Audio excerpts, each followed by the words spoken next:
और आपने भी ये नहीं कहा कि बड़ा गांव में आप क्यों नहीं घुस सकते, आपने भी नहीं रोका। तो जो नियम बड़ा गांव के लिए है वही नियम कल्याण बिघा के लिए भी है। ये अलग नियम का है, बता रहे हैं। मुझे कह लीजिए सर, कल्याण बिघा में हम क्यों नहीं जा सकते ये बता दीजिए, और कुछ नहीं। हमको लिख के दे दीजिए। आपकी बात का जवाब एज पर ला सर, ये एसेस करना हमारी ड्यूटी भी है, रिस्पॉन्सिबिलिटी भी है, और ये मेरा पावर भी है। ठीक है कि जो सुरक्षित कार्यक्रम आपने हमें घोषित दिया है, लिख करके भी दिया, जिसकी अनुमति भी प्रशासन ने दी है आपको, कि वो सही तरीके से संपन्न हो, आपका सही रूट जो है वो निर्धारित हो जी, और सुरक्षित जो है सारा कार्यक्रम हो सर। आप तो प्लीज आपके सहयोग के लिए धन्यवाद सर। बस किस कानून के तहत आप हमको कल्याण बिघा जाने के लिए रोक रहे हो, लिख के दे दीजिए। मैं क्या कह रहा हूँ, आप समझ लिख के दे दीजिए, समझ लीजिए, लिख के दीजिएगा ना। आपने फिर वहाँ क्यों लिखा था, फिर जैसे श्रम कल्याण में आपने परमिशन दिया, या सभा है वहाँ। हाँ तो सभा है तो आप वही करिए ना। तो क्या है, आप पीछे का आप नहीं रोक दीजिएगा,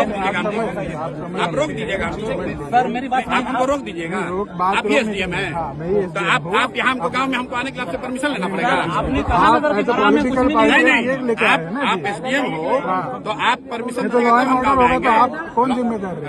अरे आप लॉ एंड ऑर्डर के यहाँ पुरोधा बन रहे हैं। हम पिछले गांव में गए थे, लॉ एंड ऑर्डर नहीं हुआ, तो उसका भी आपने सूचना नहीं दिया, दिया। आ ही रहे थे। आप वहाँ क्यों नहीं पकड़े, वहाँ क्यों नहीं रोके? आपके जिला अध्यक्ष से अरे सुनिए, ये सुनिए ना, रुकिए, बताइए। अभी आप ज्यादा सुनिए, मुख्यमंत्री के जिला में एसडीएम हो गए हैं तो राजनेता मत बनिए, बन रहे हैं। मैं सुन रहा हूँ आपके बारे में। आप किस अधिकार के तहत हमको किसी गांव में जाने के लिए रोकना है, वो लिख के दे दीजिए, लिख के दीजिए, आपका परमिशन लिख के दीजिए। राष्ट्रपति शासन है क्या? गाँव में जाने के लिए परमिशन हो, गाँव में जाने के लिए गाँव में नहीं जा सकते हैं। आप मालिक हो, दिखाइए कंप्लेन। अरे भाई पूछ लीजिए। नहीं दिखाइए कंप्लेन, दिखाओ कंप्लेन। बिल्कुल, मैं आपसे बहुत इज्जत से बात कर रहा हूँ, दिखाइए कंप्लेन। नहीं, अगर किसी गाँव वाले ने, देखिए मैं इतने देर से रुकलान से बात कर रहा हूँ, ये सुनो, रुकिए, अफसर होने का रुआब दिखाने का आदत आप लोग को लग गया है, समझे ना। और आपसे कम पढ़े लिखे और अफसर नहीं है हम रोज पूरा बिहार में घूम रहे हैं, आपसे पूछ कर नहीं घूमेंगे। अरे आप अभी आपको इतना नहीं पावर सरकार ने संविधान ने दिया, क्या रोक दीजिएगा? नहीं, बेकार दिमाग मत करो, आप रोक लीजिएगा, आप रोक लीजिएगा।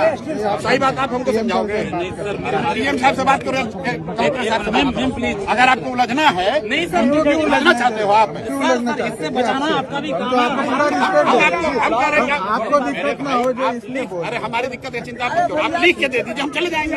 तो जो मांग रहे हैं वही कीजिए ना। लिख के दीजिए, कहाँ चीज कर लिख रहे के हैं दीजिए, हम लोग? लिख के दीजिए, तो कर रहे हैं, अकेले भी हम चल जाएंगे। काम नहीं करे क्या? नहीं कोई नहीं बात, पीछे हो जाइए, हम आप काम कर रहे हैं, हम छोड़ देंगे। कोई नहीं बात। आप दीजिए हमारे, आप लोगों को बुला के धमकी देते हो, धमकी दोगे? नहीं, मतलब एसडीएम है, आप लोगों को बुला के पॉलिटिशियन बनना चाहते हैं भैया? आप लोगों को बुला के धमकी दे रहे हो।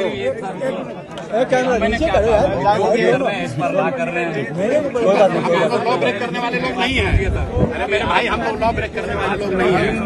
सर ये बताइए, हमको रोकना होता था, हम बिहार शरीफ में रोक देंगे। आपके रोकने से रुकेगा? नहीं तो हम बोल रहे हैं ना, आपके रोकने से रुकेगा? आप तो बड़े नेता है ना, सीधे पॉलिटिशियन आप हम बिहार के साधारण लड़के हैं, और आप अभी प्रशासन में आए हो कि प्रशासन को चलाया, विधान से रहो, विधान से रहो। बात कर रही नहीं तो लिख के दे दीजिए, लिख के दीजिए, लिख कर दो, लिख कर दो। आपको 6 महीने बाद हम ही लोग आ रहे हैं, लिख के दो, नौकरी चली जाएगी। कानून बात कर रहे हैं, लिख के दीजिए। तो आप नेता, हम थोड़ी कुछ ना, अरे भाई आप लिख के दीजिए, क्यों नहीं जा सकते? भैया किस कानून के तहत रोक रहे हैं?